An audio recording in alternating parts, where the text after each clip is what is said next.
This is Kerry Steller with MMA UK and in the Girls Corner Existence Plus magazine, and I am here speaking with Kevin, the Soul Assassin, Ross. How are you? I'm doing great. How about you? I'm doing very well, thank you. I saw a post that you had put up on Facebook the other day, yesterday, as a matter of fact, Mhm. about a little girl who had she had some kind of issue, and she's suing Jeff Sessions. You had said. Yeah, she had. Tell us a little bit about that. Well, my memory is not so great. She was Me dealing neither. with seizures and epilepsy and that kind of thing, and none of the medications were working. Um, and they were fortunate to find some cannabis oils that were the only thing that helped her, and she's been using those. And I think it was something she'd been free from for a year, maybe a few years now. But where she was living in Texas, I believe it was still illegal. And Hmm. they weren't even allowed to use the medication. And so they had to relocate to Colorado, where it's not. And, it's I think cannabis has this horrible stigma because of what kind of most of us were brought up to believe and think about it. Um, Regardless what you think about its, recreational uses, the fact that it's illegal even for medicinal purposes, and the fact that um, people can't even study it, and get grants for it and all these things when it's clear that it has an untold number of uses, is just beyond, sickening to me. And then the fact that, it's like this taboo thing to talk about because you immediately get lumped into this drug culture, and the stigma Hmm. that it has, I think keeps a lot of people, one, from talking about it, and it also keeps a lot of adults and in other generations, they don't even want to hear about it because they're so ingrained in this belief that it's as bad as heroin or something, and it has no medicinal purposes. And like I said, beyond recreational use, which is another topic altogether, the fact that it is does have medicinal purposes and an untold number of purposes, and the fact that we can't even look at it is Hmm. just crazy. It's a huge injustice. Not only that, when you look at it as a whole, and the argument on it in general, and yeah, the fact that you can't even use it medicinally is just, it's pretty atrocious. Um, we have an alarming addiction rate in the country. Alarming, I would say, at best. People are Yeah. dying left and right, and these are from stuff that you could go and get from the doctor and stuff, and then from the opioids and the stuff that you're getting from, say, a surgery or an injury. Then these people are going out and they're doing heroin. So it's a really big rat race. When at the end of the day, cannabis and THC is actually a painkiller and can literally, maybe if not stop but curb what we have going on. I'm Yeah. a big advocate. I had 4 shoulder surgeries, a total reconstruction, and a repair on my right, and 4 other procedures, and it was crazy. But I did it all with just Motrin and cannabis. And my surgeon didn't believe it until I didn't go back to him for anything. I said, no, I'm good. I don't need anything. Yeah. You know. Yeah, well, after I had my knee surgery, for whatever reason, I'm immune to painkillers, and that they weren't working, so I didn't want to take them because they didn't make me feel very good, and they weren't taking the pain away. And each and every time I went to the doctor, they're like, "Do you need some more? Do you need some more? Do you need some more?" And they were trying to force it down my throat. I'm like, "No, I don't want this. It's not helping. Stop giving it to me." And you can get a sense that they have ulterior motives to prescribe these things. And when you really look into it, you understand that these doctors and these hospitals and corporations get kickbacks for this, and there's a Mhm. reason for it. And they're not even allowed to steer you in other directions or give you other options. And to me, I find that's what the real problem is: the fact that we don't we aren't allowed to have other options. We're not Mhm. allowed to say, okay, there is this, but there's also these other things which might work for some and might not work for others. I wouldn't even say cannabis in itself is for everybody. It's not for everybody, but neither is narcotics either. You know, Yeah, and the yeah. fact that we are not even allowed to have a choice, you know, kind of goes against everything our country is supposed to represent, and what free societies are supposed to represent. Where we're not even allowed to have options or education or even have a conversation about it. It's true. And, you know, the crazy part is what it would do for the economy as a whole. Yeah. Having people do studies on it, and you know, there would be kids going to college for agricultural, and you know, I think personally the benefits of it would majorly outweigh any risk. In New York State, Governor Cuomo, I think, he petitioned the New York State Department of Health to do a study to see if New York State should have recreational marijuana, not just medical. This is for Mm. recreational. And they did a whole thing on it, and it took about 6 months. And then they said that we should have it. There's no reason why we shouldn't. That it could help the opioid crisis. You know, arrests for no reason, like that. You know, there's just an umbrella of, and not to mention the taxes that they could take, and you Yeah. know, put the money to after school. I could go down a list of good things that it could do. You Yeah. know, and I'm a recovered addict for 11 years. I didn't start smoking pot. So the funny thing about it, when I hear people go, well, it's a gateway, I'm like, well, you know, in states where it's not legal, that's not something people are going to just be able to run out and get at a young age. Most people, it's alcohol, because you could just go to a bodega, you know, pay the guy off at the gas station, grab a couple 40s, you know, it's so easy. And Yeah. you can't get pot. So it just, one and one doesn't equal out. Yeah. Yeah, it's a completely skewed perspective on what's really doing the damage to people, what really is the gateway drugs to things, and you know, we have this belief that because it's okay or because it's legal, because it's prescribed, that it's safe, and it's quite the opposite. You know, often is that those are the ones that are really doing the damage, and it's almost this secret, you know, that nobody wants to talk about, or you're not allowed to speak about. And if you do, you're a crazy person or a hippie or something like along those lines, you know. And I mean, fortunately, it's slowly turning and things are changing.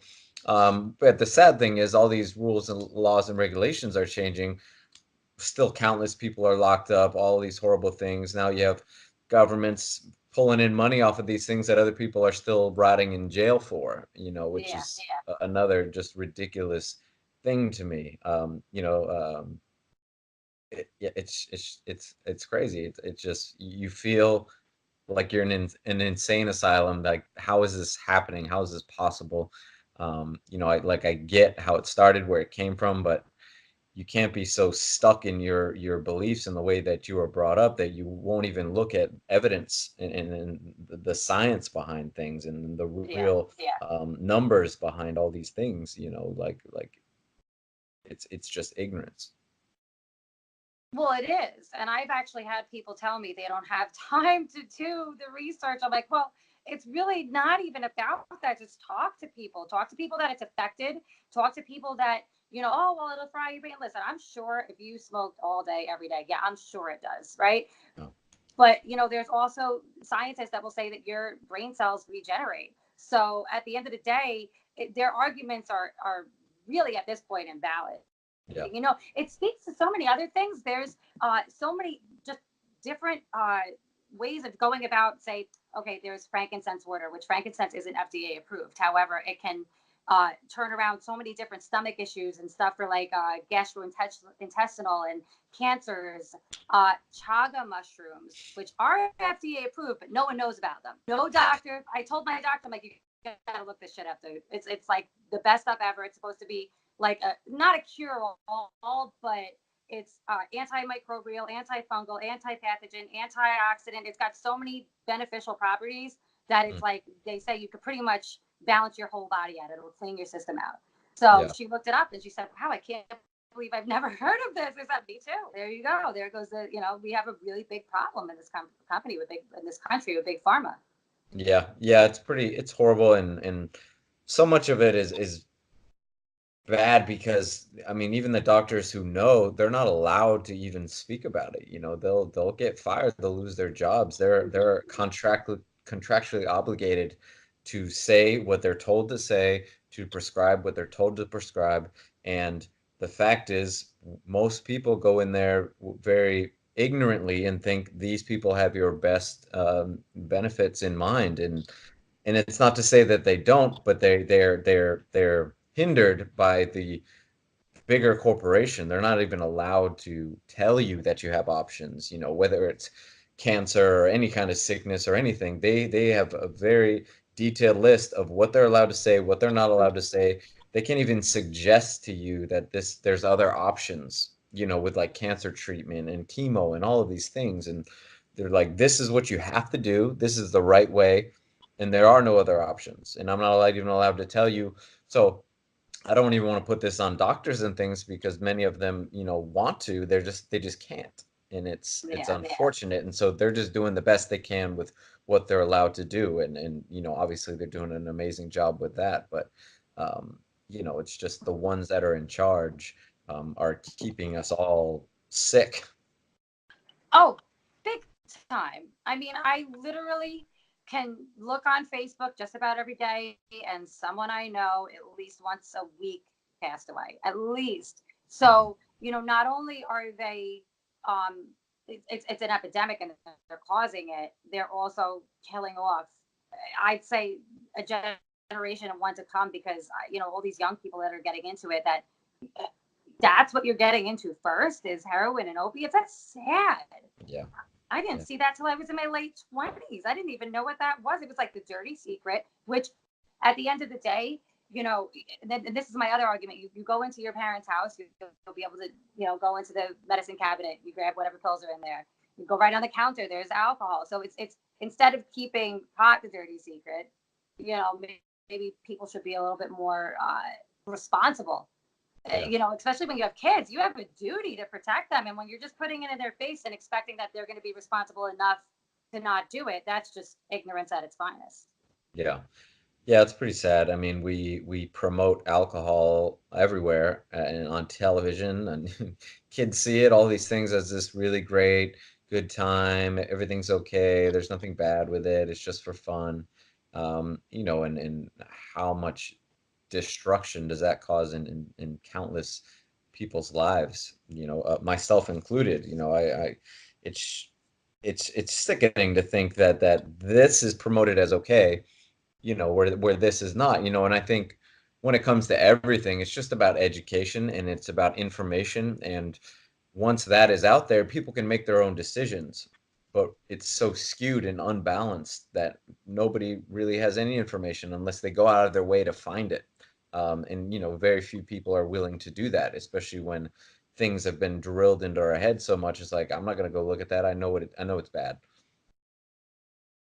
Which is crazy. I like to think for myself. You tell me that stove's hot. I want to touch it. I want to know. I want to know how hot it is. I need to burn my finger, see it. So for me, I'd rather do the work. I'd rather, dig for the information. I mean, I can't, I like, again, being an addict for how many years I was, everything that I ever did, I wanted to know what I was doing. So I was a little smart about it, but not if you think about it, because like, you're out there doing stupid shit and ruining your life on drugs, and but then the amazing thing is, now with people like us that are willing to talk about it, and I'm not afraid. I'll talk to anybody that'll listen about the benefits of pot and the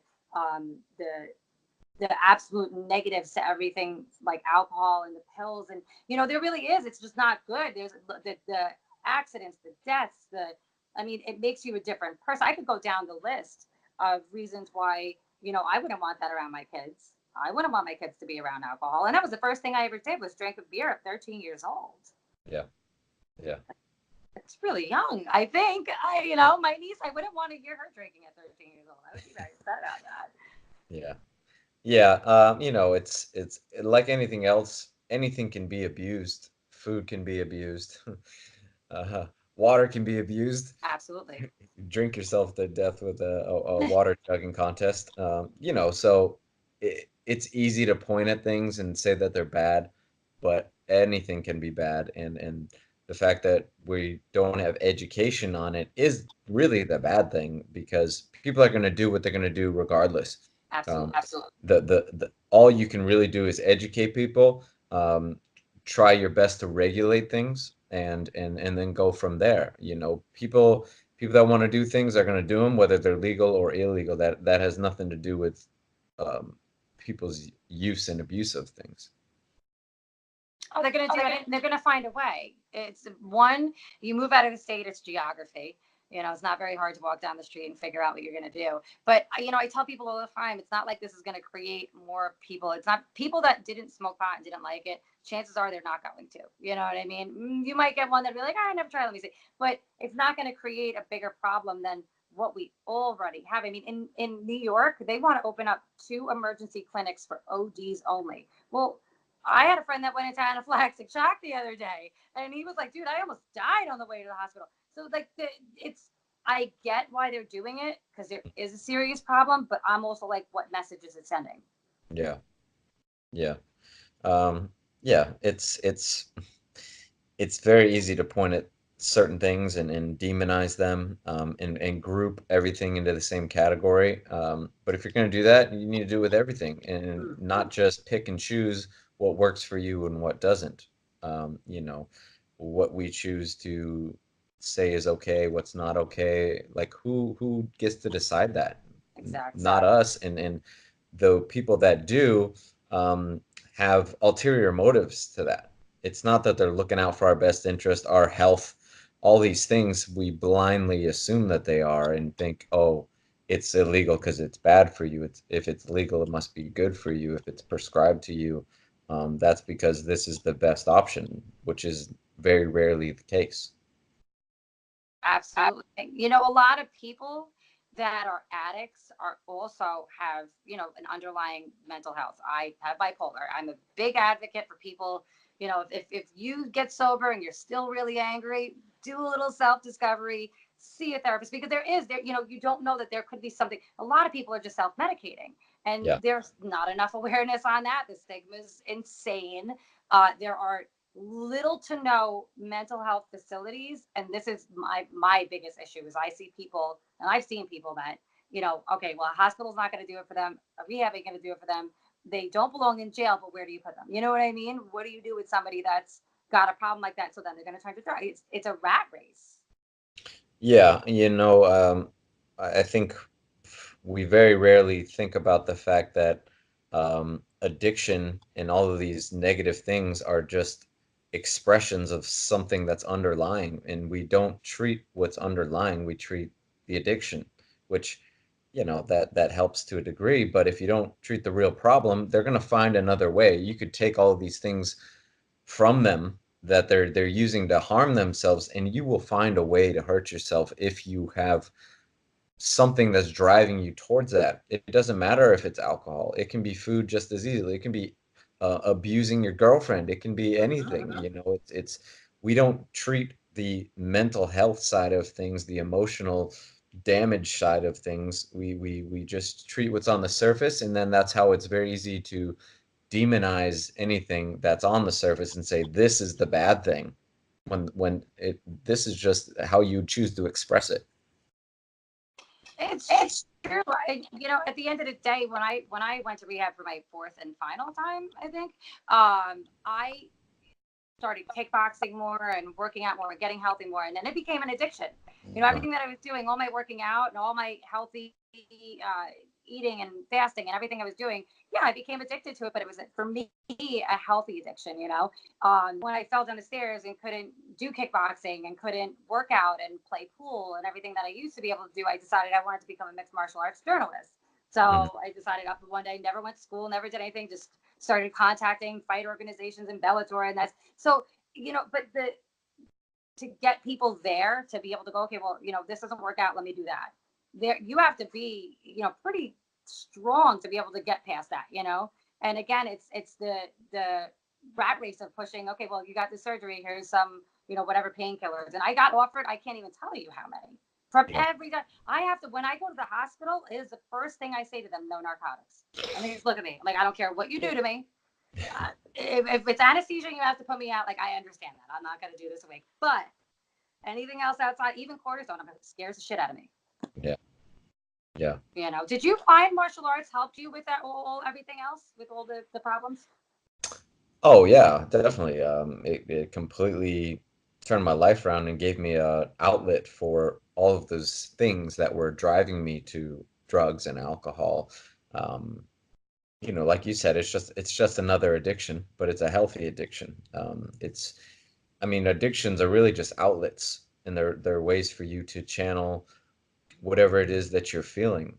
And you're either going to find a positive way to deal with it or a negative way to deal with it. But either way, you're dealing with it somehow. And hopefully you find a positive way to deal with it, and it works out better in your life. But so few people find those things, or before it's too late, and I was very fortunate that I did, because I was not making it out of that road I was on. None of us are. And Yeah. that's the crazy thing is, I see people, I'm 40 years old and I'm like, wow, you guys are still out there. Like, you're not going to make it out. I sat at a girl's house and I literally looked at a bunch of people. I said, man, you guys are either going to have one of three outcomes. And I really hope it's rehab in jail. Because Yeah. at the end of the day, that third outcome isn't, that's permanent and you affect everybody around you and the domino effect that it has. And it's just, and the addict, you don't realize while you're out there, it's a very much selfish act, so you don't really care. And then being sober is a selfish act, and it has to be because you have Yeah. to be so selfish and so concerned with yourself, or you're not doing it right. And that's just how I did it. I didn't, for me, AA did not work. I was forced to do it. And when I finally realized I was just getting nothing out of it, I was so upset because I'm sitting there and I'm listening to all the people in the house that I was living in, the sober house, their problems. I have my problems in my head. We go to the rehab facility outpatient, all their problems. And now I have to go to A and listen to all these. So I said, I'm like, you know what? I'm not moving forward. If anything, I'm staying, I felt stuck in where I was. So when I made that decision to say, okay, well, I need to move forward, I need to keep it moving. And I said, I've gotten all I can out of here. I thank you guys for this experience. I went for 9 months and I have never turned back. And so I'm sober now 11 years, which is pretty incredible considering I was 13 years deep in drugs and alcohol. Um, and it's just, it's incredible. It's incredible that I see people that realize, not that AA is bad, but it doesn't work for everybody. Like you Oh were yeah. saying with drugs, not everything works for everybody. Yeah, it's an option. But sometimes some options for people do the exact opposite of what you want them to do. Because like you said, sometimes you're taking in all these other people's problems and all these other negative emotions and feelings, and that's going to drive you right back to where you were, because it's hard enough dealing with your own. But other people, it's extremely helpful, and to be in a group and to be surrounded by people who are also kind of going through that. But like anything else, there's no one way to do anything, and we should never have this belief that there is, and we should be allowed to have options and other avenues that we can approach, and education and all these different things, so you can figure out what works best for you. And we very rarely have that. It's one way or no way at all. And that goes applies to many different things. It does. And people need choices because like you said, not everybody's the same. Everybody's, path is going to be different. The way they handle stuff is going to be different. I almost would love to see an AA program where, yeah, you go through all the bad shit that happened and you talk about that and get it out. But then let's turn it into a positive. But they don't. They never do. I was so taken aback by that there was no like light at the end of the tunnel. Like let's talk about somehow moving forward and, put positivity out in the universe so maybe they'll come back. And I just feel like, just from the law of attraction standpoint and looking at the wholeness of what I feel, and some of the programs that are out there, that to me, they're just lacking that little bit of empowerment and, teaching people, because you have to learn to have self-esteem. There's a learned thing after you get sober. It breaks you down. Yeah, yeah. Yeah, it's tough. As you said, I think education is always the most important thing. education and information, so people have a better understanding of what's going on with things, what their options are, not just kind of winging it, or being told this, just blindly told one way about things. It's very complex, regardless of what you're talking about. Um, so the more information we have, the better it is for everybody, and the more diverse it can be, for each individual. And even not just for everybody out there now, like for parents too, because I don't know what kind of drug education they're getting in school, but it doesn't sound like it's doing much. But parents need education, Yeah. and I actually would love to, and I want to go talk to a couple people in like the political town things and find out if I can start something where we're going to schools and get like some fighters and people that are a little bit high profile to go talk about their experiences and say, hey, you know what, if drugs were cool, we'd all be doing it. Yeah. Don't do drugs. Let's get into jujitsu, get into kickboxing, anything that is constructive. And there's a stigma about MMA, a huge stigma about mixed martial arts. I had my friend today, last night, I was at a pool tournament, and I said, because our son's bipolar. I said, does he do any outlets? Does he do, kickboxing or MMA? And she said she got him into, I think it might have been, I forget what she said at the top of my head. Might have been football or something. I'm like, really? Like an MMA scared you? Like, all right, well, I get it. And oh no, he did football, but then he ended up getting into boxing and a couple other things. But I said, he might find his way into it because it really is. It's a great outlet. It's a great stimulator. It's a mind stimulator. And you have, the team aspect of all these people around you. And that's huge. Yeah. That's big, big, big part, especially for young people with self-esteem issues. Oh yeah. I mean, whether it's anything athletic, but again, I think fighting, martial arts, that kind of thing has that bad stigma where it's dangerous. You're gonna get hurt. Only criminals do it, or bad people. Where we push kids into these other athletics, which can be just as dangerous, if not more. Um, and that's not for everybody. Like I was very athletic coming up, but I despised team sports with a passion. I hated it. I just said that earlier. I hated it so much, and I'd completely turned my back to it. But I love to compete. I love to be athletic and to be, play. I love to play sports. I just hated being on a team. And I didn't have any other options for things to do. It was like football, baseball, basketball, soccer, or go play in the band or something. There wasn't much for me to do, so I just did my own thing. I skated, I did that kind of thing, and I didn't have this more of a positive outlet. I had to go more towards the negative side of things, or what's viewed as negative. On the outskirts, the skateboarders, the BMX guys, like that's not really accepted, or at least when I was coming up, that was just like the bad kids were doing that, where all the good kids were the football players and the baseball players and the cheerleaders and that kind of thing. It's like you have this option or you have the other option, which is bad. There is no in between, and that's unfortunate. It is. And, I was just talking to someone the other day about them putting some kind of a martial art in schools as a option for gym, because, and even a gym class, like, you do a semester of this, you might really like it, want to go into wrestling or whatever. And I don't think that there's enough of anything. And I think also, with the making marijuana legal recreationally, not just at the state level, but when they do it at the federal level, I would definitely take a part of that money and put it towards schools and programs and getting these kids back into like not being zombies with the iPads and you know what I mean? I see kids and I'm like, why are they not outside? There's no kids outside. Like, Yeah. I don't see kids play kickball. Like, we used to play kickball, but there was none. Yeah. Yeah, it's pretty sad that there's no options like that, or you're not promoted to go out there and do these things. It's like, and then unfortunately it's always going to be easier to plop your kid down in front of the TV. I talk about this, like, even when we were coming up, there were parents that did that, but there were parents who were like my parents were like, you're not even allowed to, we don't even have a TV. You're not allowed to sit in front of it. Better get your ass Yeah. outside. So it's not to say that when we were coming up, there wasn't children who did that and parents who use that as a babysitter. It's just now it's more prevalent and more accepted.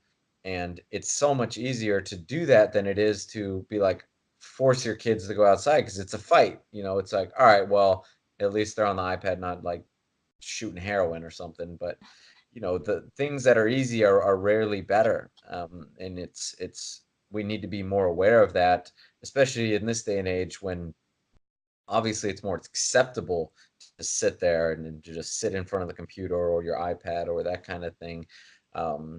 Just because it's acceptable and it's more popular doesn't make it better, and it's clearly not better. And we're gonna have a very big problem on our hands and in future generations of just mindless zombies with no opinions, no beliefs. Everyone's going to be the same. No culture, Yep. Yep. no color. It's pretty sad, and it's going to take a lot of people to go against the norms and go against what's accepted, and not just go with the flow with everything. And I think that's what motivates me to speak up about things and to talk about things and tell people about my stories, among other reasons. But um, I'm like, if I had someone to look up to coming up, things might have been a little bit different.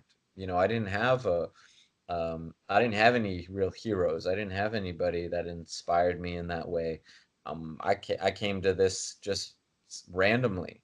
It just kind of happened. So that's why it's so important to me to be out there as much as I can and to be vocal as much as I can and to talk to kids coming up as much as I can, because I didn't have that. And I think that's so awesome and super important because with being in the spotlight, so to speak, there's a lot of things that people can do with that. And I choose to take my platform and do what you do. I choose to educate people and help as many people as I possibly can. Because at the end of the day, if I'm sitting here and I have stuff that I can help people with, whether it be, giving you some information on getting into a rehab, giving you a ride up there, whatever the case may be, if I can't help you, then like really, what can I do? I'd rather leave this place a little bit better than when I came in. And at the end of the day, if I could, help as many people as I can, shit, I'll give every shirt off my back. And there's not enough of that. Yeah.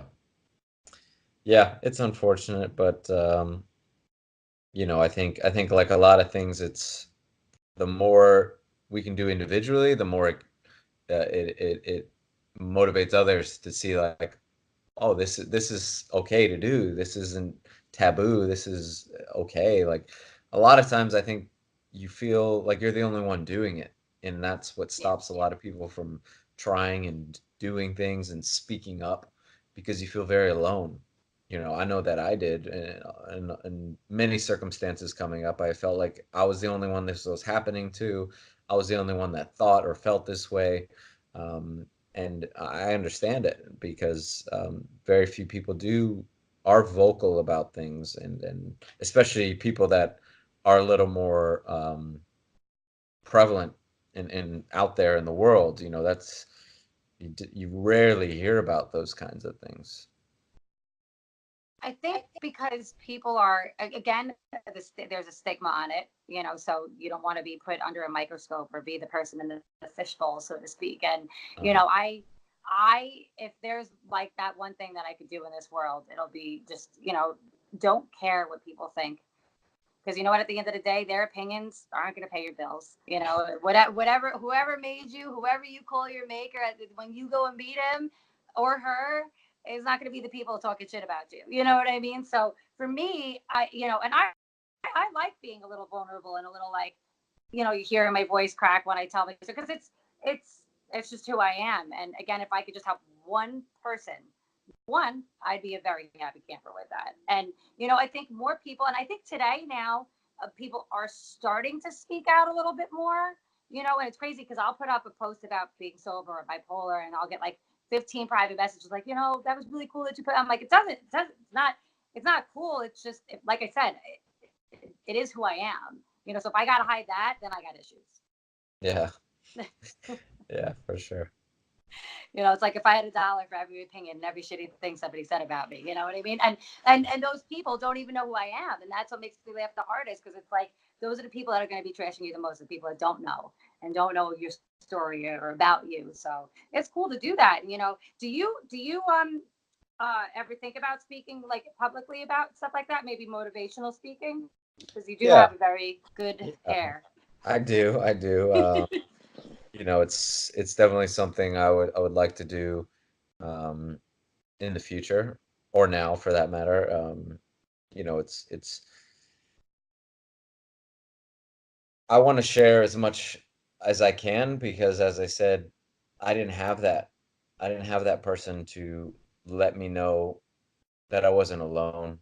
You know, that what I was feeling was what many people are feeling and what many people are going through, and that there's more people dealing with that than there is the opposite, you know, even if it doesn't seem that way because of what's on the surface, because very rarely do we get to see what's underneath, you know, whether it's celebrities or athletes or just your neighbor. We very rarely see what's underneath the surface, and that's why so many people feel so alone, because we have this surface mentality of our lives, and what we put out to the world is very different than what's really going on underneath, and it's very fake in a lot of ways, and it's not real, but from the outside you assume that's what's really going on with this person.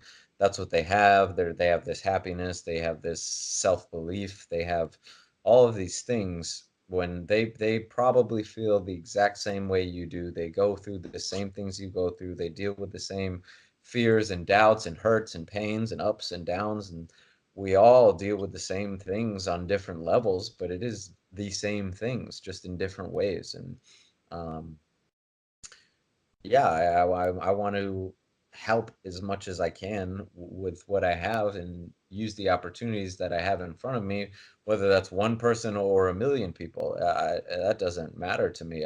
The fact that I know that I've helped one person is enough for me to know that my life was worth something.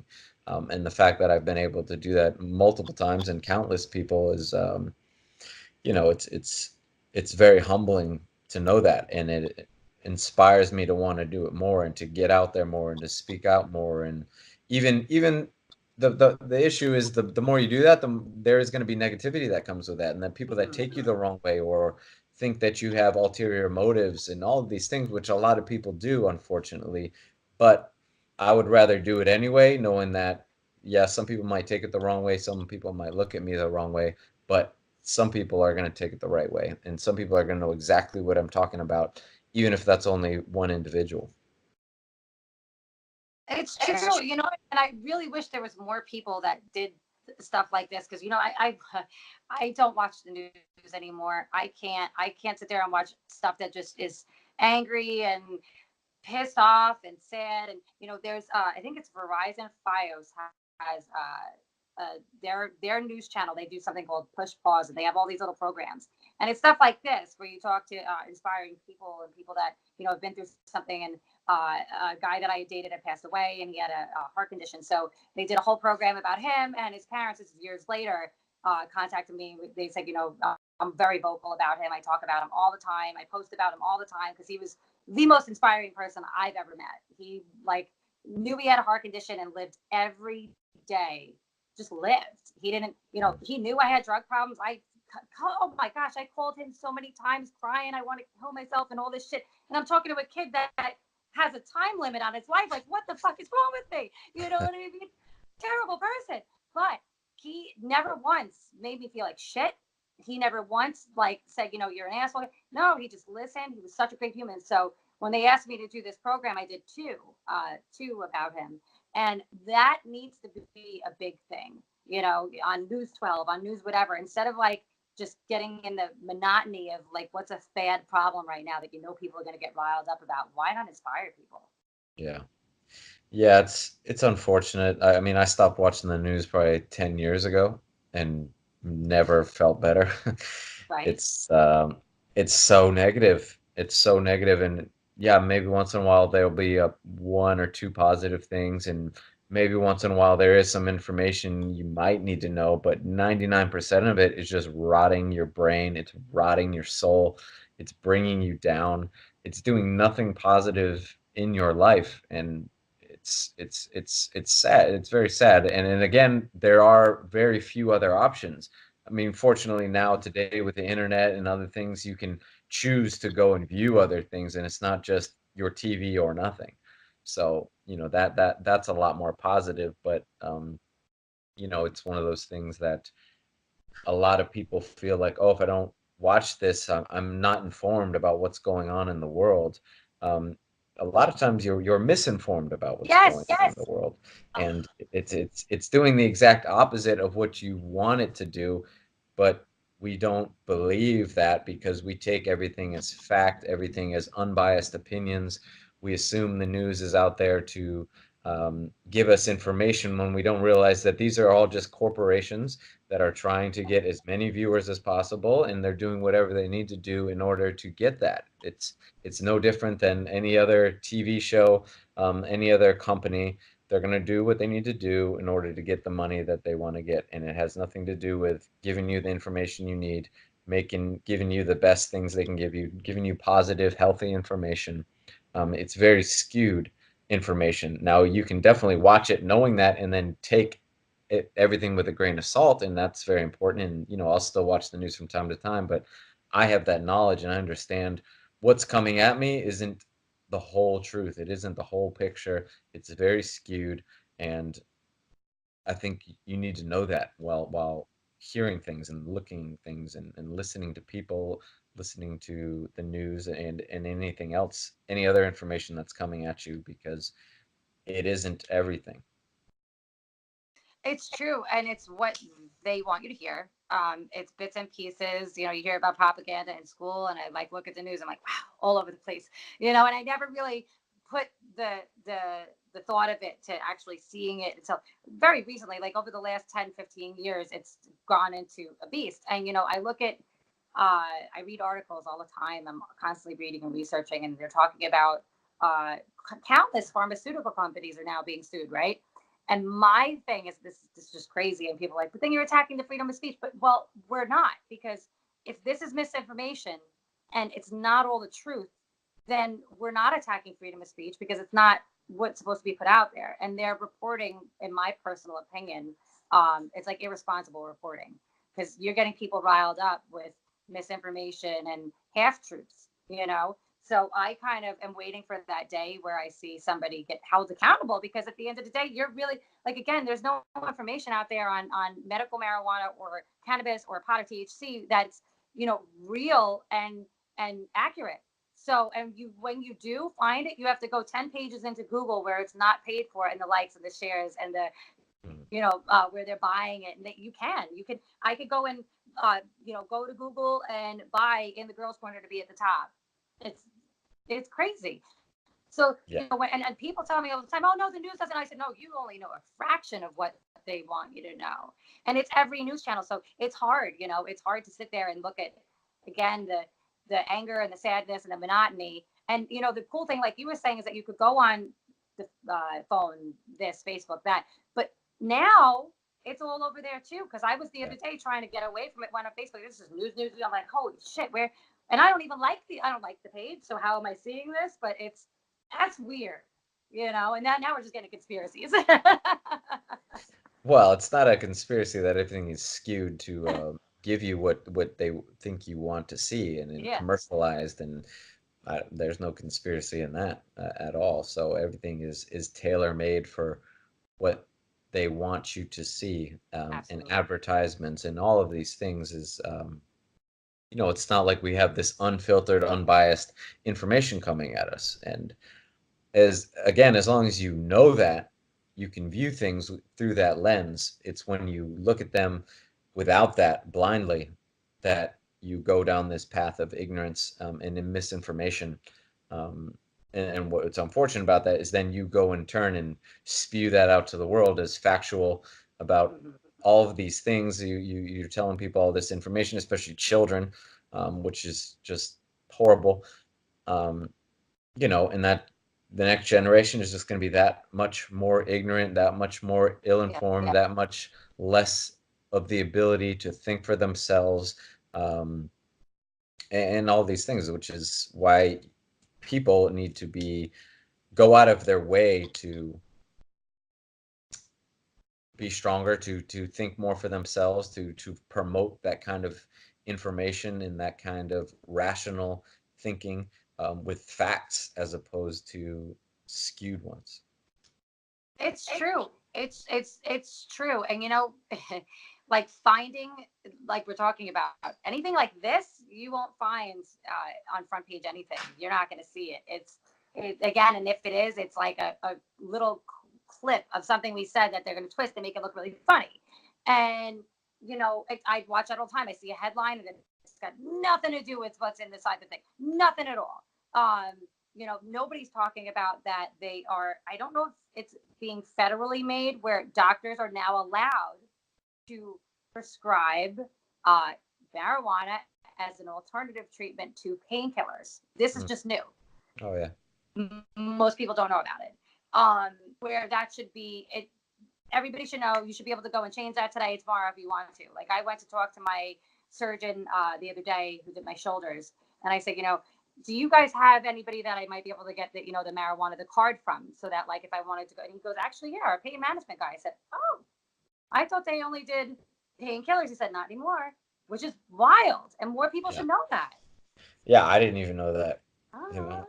Teach you something. Yeah, I mean, that's great that that's starting, and it's unfortunate that it's not page one news, but at least it's something, and at least it's beginning to go that way. And a lot of people compare it to like prohibition and everything. We're going to look back in however many years and be like, what the hell was going on? Like, this is crazy. Like, we were being just dumbed down and sold all this information and kept from healthier options. Like it's sickening. Like someone should pay for this. Big time. No, people need to be held accountable, and that's the funny thing, because you look at who is held accountable, and you get like the small time drug dealer, pot guy that goes, he's just a businessman, goes to jail for X amount of time. Now, in a perfect world, you would see, if they made it recreationally legal at the federal level, which I'm sure that's going to happen within the next year. Doesn't mean state to state can do it. They could do whatever they want. But at the federal level, they're going to have to let nonviolent criminals out of jail. They're going to, I mean, if not, then you're just being a big fuck you to everybody that, before now, it wasn't okay for it, which is crazy. Yeah. There was a little picture of Dave Chappelle. He's talking about, he's like, we're letting the government pay their bills with cannabis, selling cannabis while people are still in jail for paying their bills with cannabis. Yeah. It's nuts. It's disgusting. It Yeah. really, really is. And I mean, I now am really, I'm very happy to see it. I walk into stores and I see, even in the beauty supply stores, they have CBD products. But then they just came out with this whole thing that now you're not allowed to, only restaurants are not allowed to serve anything with CBD in it because they don't know the contents. Well, if this was legal and it was like recreationally or whatever, to the level where it would be like a food product where you turn it around and you look at the label. And if you go to California and Colorado and Vegas, they have that where it has the content of THC, CBD, the percentages. And when you're knowledgeable and it's regulated, then you go into a place and you could say, okay, well, this is what I have going on, right? So they're going to then show you, okay, well, you could take this strain, indica or sativa, and this is going to do this to you, and that's going to, you get educated.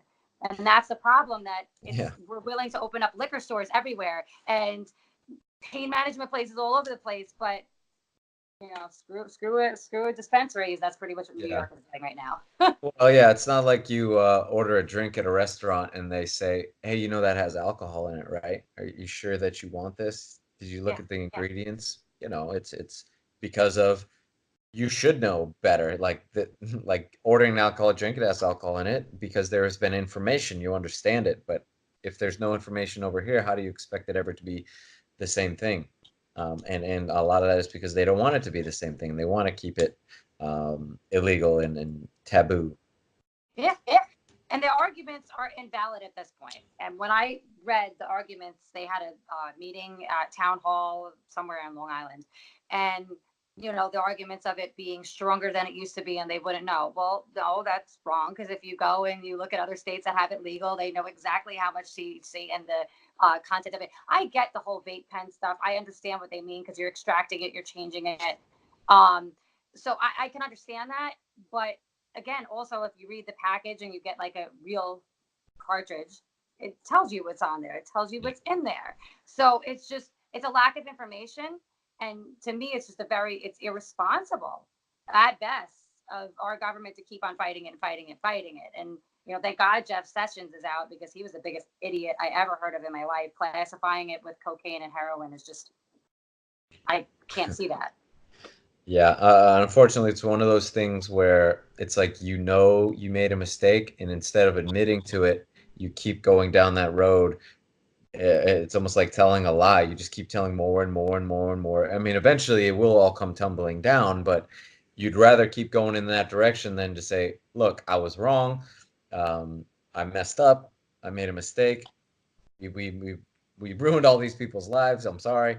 Yeah. The least you could do is admit it and turn things around and make things better from here on out, instead of continually going down that road.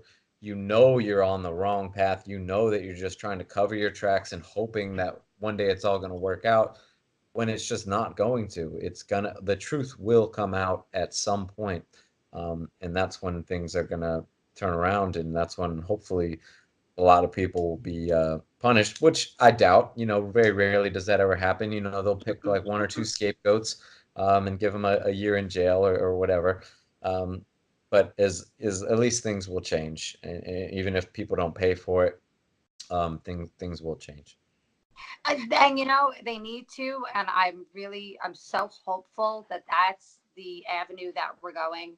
I'm more than hopeful. And again, it's for me, being in this industry, being in the martial arts industry and doing what I do, I'm fortunate to be sober, because there's not a lot of people that are, and I'm fortunate enough to be able to speak about it. And there's a lot of people out there that have been affected by this in our industry. So what I want to do, and that's something I'm going to definitely be working on in the next couple of months. I've been talking to a couple of people, is putting together.